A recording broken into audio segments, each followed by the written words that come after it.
Hi, and welcome to the Nixie Tube project.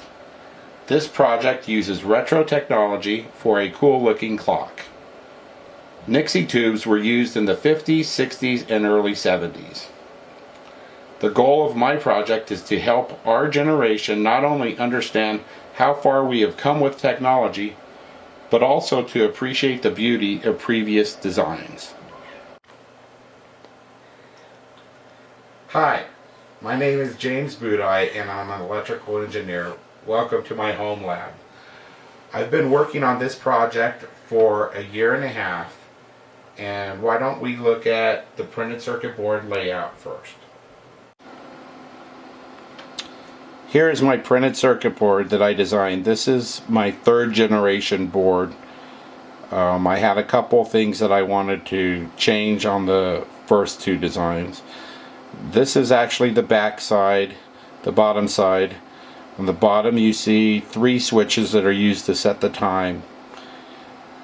The front side here, on the top, you'll see the microchip microcontroller that is actually making the digits turn on and off on the clock. Another thing that I've done is designed a solid copper base plate for the unit, and I actually have 3 different finishes that I've worked on. This is one that's just a matte finish and there's no polishing or anything. This is another one of the same. This one was matte finish, but it actually has a clear coat over it to prevent it from oxidizing.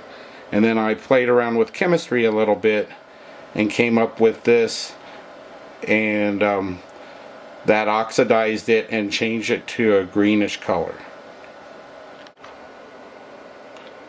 The final piece that I did was make a wooden top, and this happens to be Brazilian cherry wood that I cut out by hand and got to fit around the Nixie tubes nice. And it does look pretty nice when you look over the top, because I wanted this to be not just an electrical project, but kind of an artsy project. So for people that are not familiar with a Nixie tube, I actually tore a Nixie tube apart, and here's most of the internal pieces. So inside a glass tube is neon, mostly neon gas. There's some other gases in there, but it's about 98% neon gas. This part right here is mica, and it's used as an insulator. There's also another piece of mica on top here. This part is a cage that's hooked to 170 volts.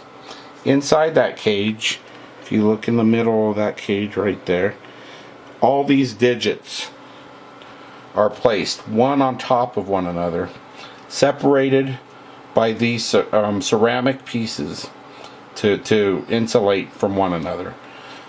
Each one of these digits has one wire that comes out of the glass tube, and you basically turn a ground, or connect it to ground, and it lights that digit.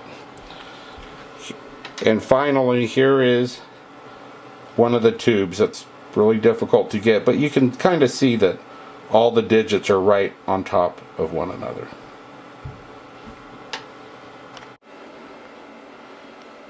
Here is an instrument from the mid to early 70s.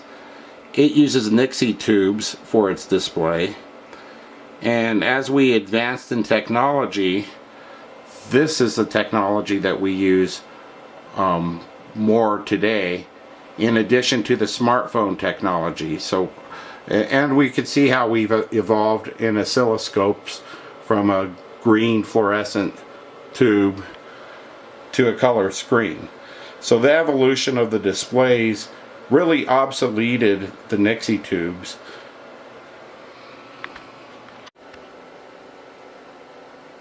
Please help support my project, because there is a limited supply of Nixie tubes left.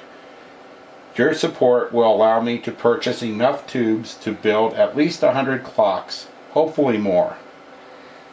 Remember, the goal of my project is to help our generation not only understand how far we have come with technology, but also to appreciate the beauty of previous designs. Thanks.